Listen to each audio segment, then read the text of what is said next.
Hi guys, welcome back to my channel. I'm going to go ahead and do a reading for you guys, okay? We have a lot of decks that we're going to be using. Mainly this one is just a 78 regular deck. This is going to be to clarify any cards if we need to. So let's go ahead and get started. Let's just take a moment to just ease into ourselves and understand that everything is going to be okay. I'll go ahead and make some more room. Let's take a deep breath. Be present in this moment.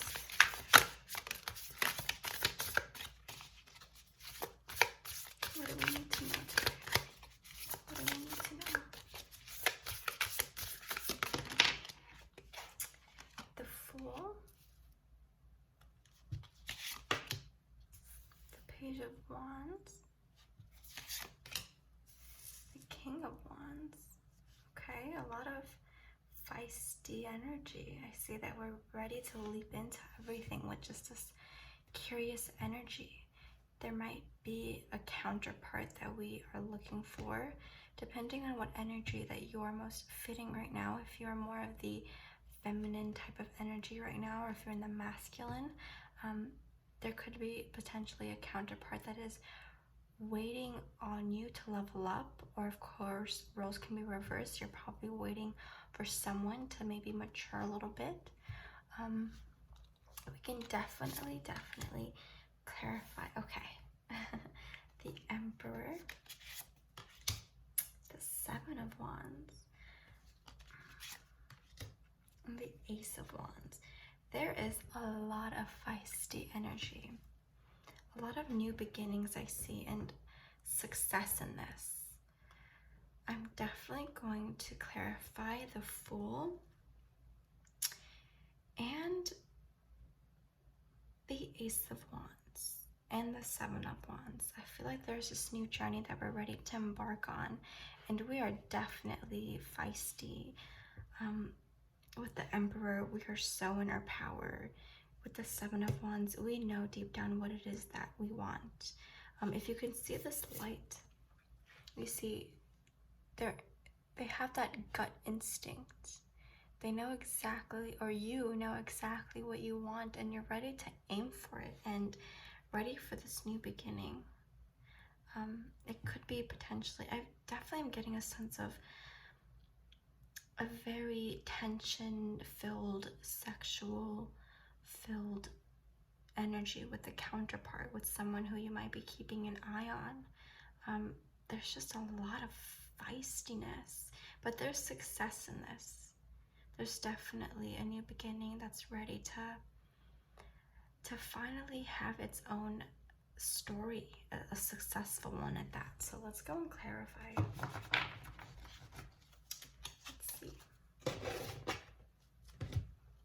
What is this Fool for? Why is the Fool here? Okay. The Five of Wands and the Princess of Pentacles. Okay. Let's see.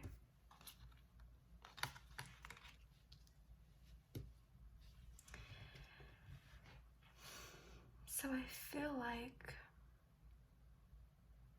we're ready to embark on our stability.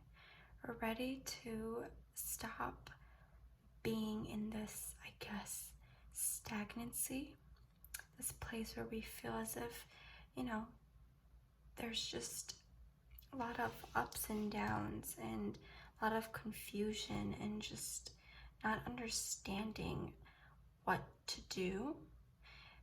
We might be stuck in this, I guess, depressive state of mind, and it's just repetitive.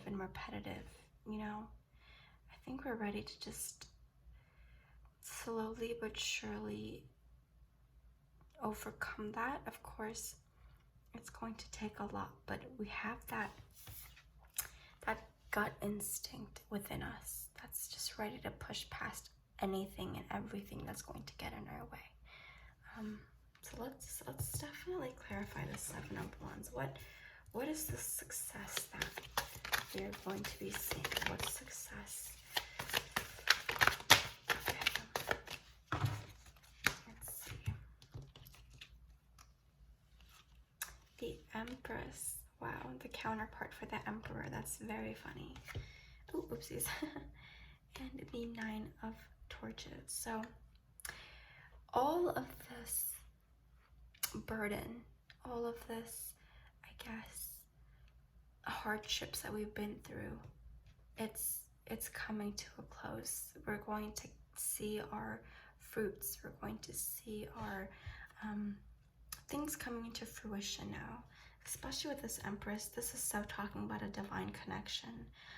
If you can see the Emperor and the Empress, they are right next to each other, which is so funny, you know. And if you can see, he's kind of looking off to her and she's kind of looking away.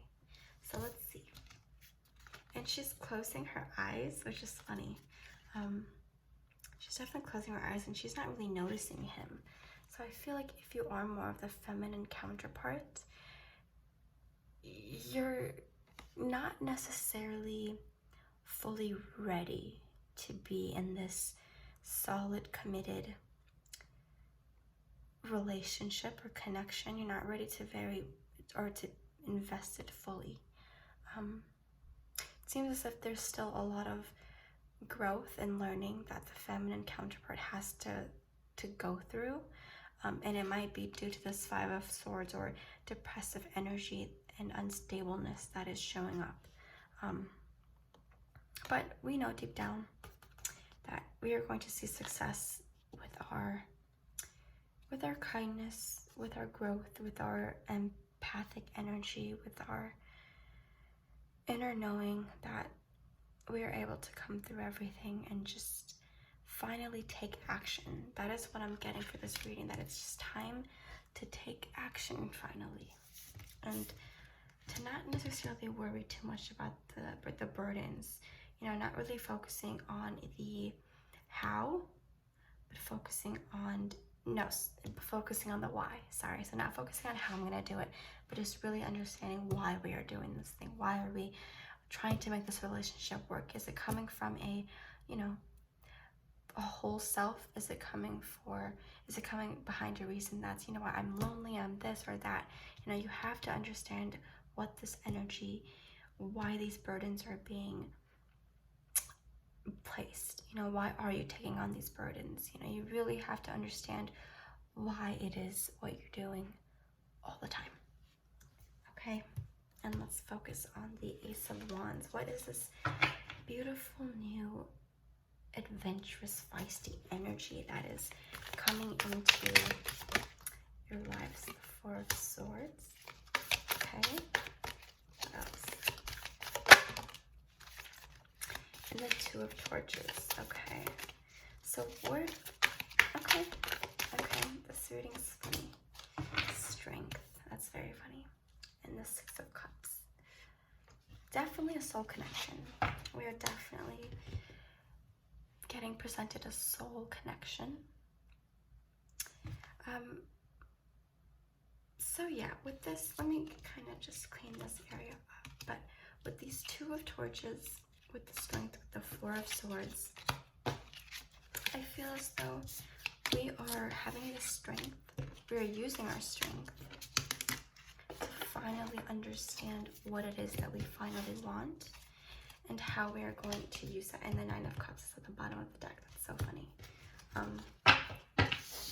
So let's see. Six of Cups, Ace of Wands, Four of Swords, Strength card, and the Two of Torches.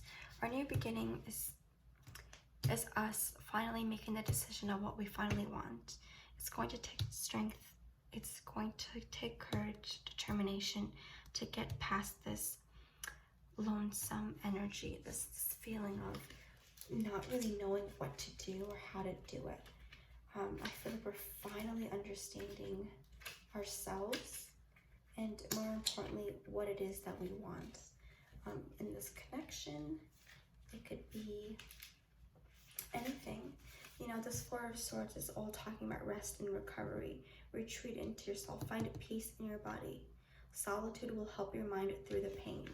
So yeah, this, of course, there's a lot of fiery energy, but we also did see some thinking going on, a lot of sword energy, which is all about the air energy. If you really know anything about the signs in zodiac, you know that the air element represents a lot of thinking and,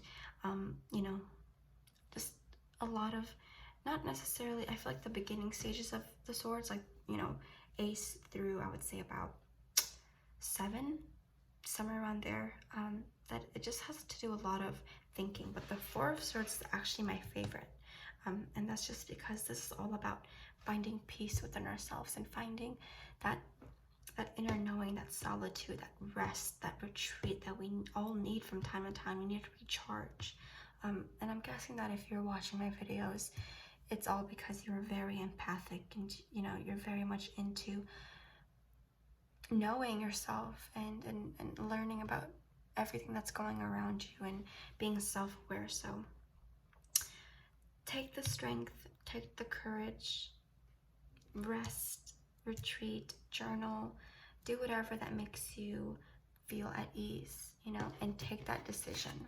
We are done thinking of crossroads and thinking the what ifs and thinking, just overthinking and all this nonsense. Not nonsense, of course, we're all on our own journeys, but it's just, it can be a waste of time if it exceeds. So make that decision that you've been thinking about, and it'll all work out in your favor.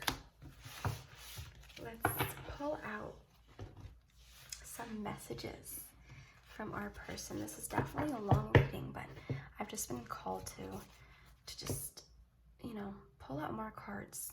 Definitely not a common thing that I do. So, okay, Twin Flame wants to come out. That's very funny. Your passion ignites. We're gonna do it this way. That's what I normally do. So this is definitely a soul connection, like I said. If you want to look at the card, it's absolutely gorgeous. Twin Flame. It's so funny.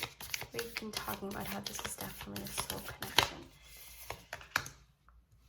Criticizing one another will only lead to further unhappiness. Love and accept each other as you are, and your relationship will magically transform. I'll pull out one more. I guess so much wants to come out. You know what?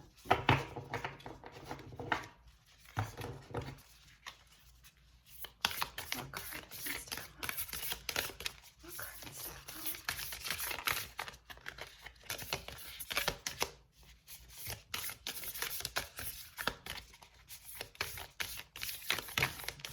Okay. Balance. Love is not always about agreeing just for the sake of it. A great relationship is one that both supports and challenges. Definitely. And it is Libra season, so definitely, with the scales, it's really understanding about balance. And also Libra is ruled by Venus, which is, the recognition of our spouse, our soulmate, and all of that. So this is definitely, if this, and of course I do want to just say, I normally say this at the beginning of the reading, but please don't try to fit anything. If it doesn't relate to you, then it's simply just not meant for you, And I do know that there are so many love readings out there, but they can also really, cloud judgments. I will definitely be the first to say that there are some moments where I felt as if I really tried to make a reading fit to me because I really wanted this to be true, and it turns out that it wasn't, and I kind of did know that. It's all about following that gut feeling and knowing what it is for you, and also understanding that if it's not meant for you, that's okay. Life keeps going, and I feel some reason to call this romance. Cupid's arrow strikes. Definitely. I will put this right here. Okay. Let's also lastly take out a couple cards from the Moonology deck. That is so funny. I love when that happens. A win-win outcome is forecast. Full moon in Libra. It is Libra season, guys. That is hilarious. Let's pull out another. Oh, in the bottom, you are good enough. Full moon in Virgo. Virgo season just passed. One more card.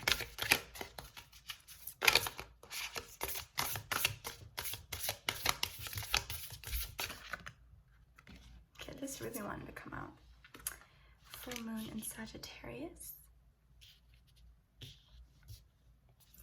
And conclusions are within reach. I feel like there's a lot of beginnings and endings that have been talked of in this reading. And this also says, step out of your comfort zone. So definitely make that decision, guys. Understand what it is that you finally want. Understand that you're in control of your own destiny, of your relationships, what type of relationship you want and need to make yourself feel the best that you can in this lifetime. You know, why suffer? Why accept this? Maybe if you're in a toxic relationship, why accept that? You know, don't you want something that's just fun-filled, passionate? You know, whatever that applies to you. That's just, you know, talking for what I want. But I'm sure that everyone can agree that no one wants to be in this state of mind of knowing where exactly you guys are in a relationship, where you stand. So just get out of your comfort zone. Look at the big picture. You are more than enough, okay? And there is a win-win outcome in anything you do. And conclusions are within reach. If you guys like this reading, go ahead and give me a thumbs up. It definitely helps, and I hope you guys just stay happy, stay true to your guys' selves, and grow. Bye, guys.